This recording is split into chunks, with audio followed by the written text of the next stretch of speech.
Siyabonga kakhulu kwa Clean Governance ukuthi sihanjelwe wena ngagcina ngazi kahle noma wawumongameli ufounder kodwa wawunomlando neqembu lezombusazwe iMK Party. Awusitshele nje nqampu ngomlando wakho nalo kusukeni ekusungulweni kuba namhlanje ukuthi uyini kulona kwenzakala. Siyabonga. Mbovu sibonga. No, I'm still a founder MK. Although kwanziwa ubuqhophololo ubugebengu nje kwabhalwa incwadi engekho ngami ukuthi ngithe ngiyaresigna yasiwa kwa-IEC for signature yami ukuze ngiphume. That's why ke siseyinkantolo ngoba ngithi akugebengu akufuneka eSouth Africa uma wenza into efuneka yenza iqonde. So lo owa-40 signature yami sisazolokhu sigijimisene enkantolo. Okay, right. Uyini manje kwi-MKP? Usaseyilunga noma ngagcina nje uxoshiwe? Hayi ngiseyilunga nje liphele ligcwele. Futhi akekho umuntu ongangixosha kwi-MK. Anzima lawo mazwi. Usho kanjani akekho umuntu ongaxosha? Ayivumi ukukuveza ifoni okwamanje. Noma ingakhona ukukuveza ngoba sifuna ukuqinisekisa ukuthi wena yini uJabulani Khumalo noma sikhande nje umuntu sathi akabe uJabulani Khumalo. Kungani uthi ya-40 signature? Ngoba umuntu wabhala incwadi, le ncwadi yafakwa kwa-IEC akusiyona le eyabhalwa yimi. Kwabhalwa incwadi ekhuluma into engekho engamampunge ukuthi ngithe ngiyaresigna ngidedela uNcamalala ukuthi abe umongameli weqembu noma i-founder yeqembu. Angaze ngikwenze lokho. Ngangithe uNcamalala akabe i-face yeqembu towards ama-elections. And incwadi zikhona ziyafakazela lokho. Then-ke uDuduzile forced my signature ukuze afake uNcamalala angikhiphe mina as uNcamalala as the leader of the party. Okay. There is also a video whereby you said uNcamalala first, then yourself, then the rest. Sekwabuye kwashintsha lokho? Mabili lama process babu Mbovu. I-IEC registration yenziwe mina i-party as a founder uKhumalo Jabulani. Bese kuzoba khona i-NPC okuyi non-profit company nakhona futhi ngi-leader of the party. Kokubili-ke kufojiwe ama-signatures ami ukuthi ngiyaresign. Le yaka-CIPC-ke nayo sengiyilwile ngavula amacala. U-CIPC-ke after investigation wathola ukuthi uDuduzile nabangani bakhe bangisayinelile bashintsha i-email yami ukuze bathole i-OTP, bashintsha inamba yami ukuze bathole i-OTP, base bangimuva-ke. So that was resolved Friday. Wafinyelela ukuthi cha ngoba ifojiwe zonke lezi zinto abakhishwe-ke laba oDuduzile ebebefakwe la bonke bo4 kubuyeleke sabuyela-ke njengoba besinjalo kwi-NPC. So it's back egameni kakhulu.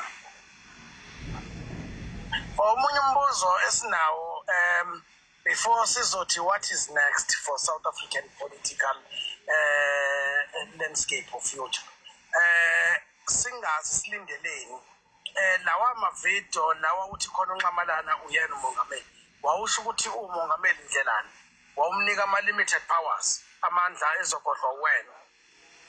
Akwenzeki baba uKhumalo uvele naye lento ayivumi ukuveza. Hayi lokhu iveza isithombe esingabonakala. Bathi-ke uma ngithi uNcamalala uzoba umongameli, khumbula ukuthi sihlalile noNcamalala isikhathi eside siyixoxa lento ekubeka ukuthi yena uhlale uBhongolose. Sagcina sivumelana ukuthi phela njengoba uthi-ke kulungile uyafisa ukuthi uzolungisa izinto ezasala ngesikhathi umongameli. Uma sikunikeza-ke lelo thuba lelo as MK ukuthi uma sesiwinile ukhetho uhambe uyoba upresident uqedeleke lezi zinto ofuna uyiqedele uyakuvuma yilokho. Sakuncenga isikhathi eside waze wavuma wathi hayi uma nithi mina niyalwina ukhetho bese ningicela ukuthi ngibe umongameli ngizokwenza lokho. And besides that-ke vele umongameli wasemukhumbula ube umongameli wezwe isikhathi eside oba u-deputy president. So angeke kushintshe ukuthi umongameli uyohlale umongameli, but into esasisho njengalesa sikhathi ukuthi sizomfaka as upresident wezwe ukuthi aqedele lokhu ayethe ufisa ukuthi aqedele. Wawuchaza ukuthi uzomfaka as umongameli wezwe. Yebo, lokho sasivumelene ngakho ukuthi uzoba umongameli wezwe not umongameli wephathi. Okay. Kwaba nezinkulumo eziningi, abanye bathi ucoshe amaqashana anonile u70 million, abanye bathi 100 million. Kwathiwa uZweli Mkhize ukunika imali, abanye bathi uyinikwe iBuffalo. Kwathiwa ubonakala uhamba ngengqovungqovu yemoto. Abalandeli bakho noma abalandeli beqembu lomkhonto wesizwe bagcina benokudideka ukuthi hawu lo muntu usethengisa elikangaka kungakafikwa ndawo. Awusitshele njalo mzi imali oyithatha yokuthenga imoto ubani lo wakuhlotha imali engaka 270 million. Yemuvu uyabona amanga ayahluka. Anongishela baba phezulu lapha. Ubona izwe lino lonakele kangaka nje ngoba khona laba bantu abangosomanga.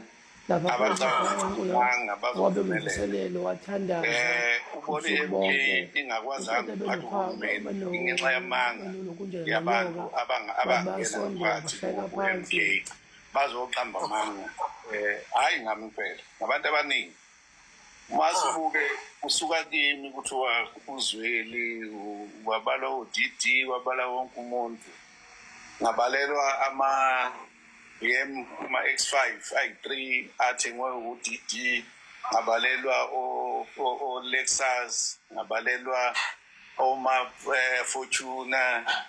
Zonke lezi zinto amanga nje ayeqanjwa ngoba nakho kuliwa nami ukhona abathile abafuna ikhundla. Ukuze bafike esikhundleni kufanele baqamba amanga ngoba uNcamalala uma uza kuyena uthi ngine information e-intelligence ithi belalela leyo nto bebeyazi leyo witness baqamba wonke lamanga-ke athi hayi ngithole iy'mali kanjani. Amampunge nje abekhona i-proof yemoto engihamba ngayo le bekuthiwa ilahlekile umhla ka-28 June. Imoto yathengwa nje ifamily. Ni-proof unayi-proof yalokho amaphepha emoto wathola. I-proof yemoto eyi-Fortune engangihamba ngayo eyinamagaga eqashwe yibona baba uZuma. Okwakuthiwa nawo aqashwe yini beqashwe uZuma. Ngenxa yamanga abantu bengazi abangazazi. Ngakuprova konke lokho. But akazi babuye bazothi hayi amangethu la yini ngoba babefuna ukuba seyifundile namhlanje baseParliament ngenxa yalawo lawo abaqamba kuZuma wabalalelayo. Aphinda-ke njengoba nama-signature yonke le.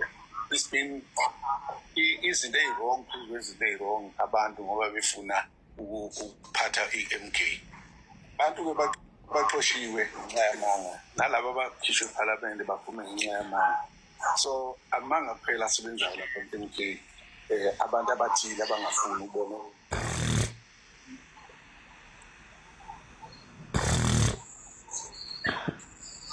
Nangubaba uKhumalo ubesaqhaza usubuyile Mntongi. Yes baba. Yes. Okay. Imoto zathengwa umndeni u70 million wona. Hayi ngicela osho njalo akalethe leyo account siyibone yazi ngajabula kabi namuba no70 million ibe impunyela. Yasayikho imali engingayifona namanje ayikho imali.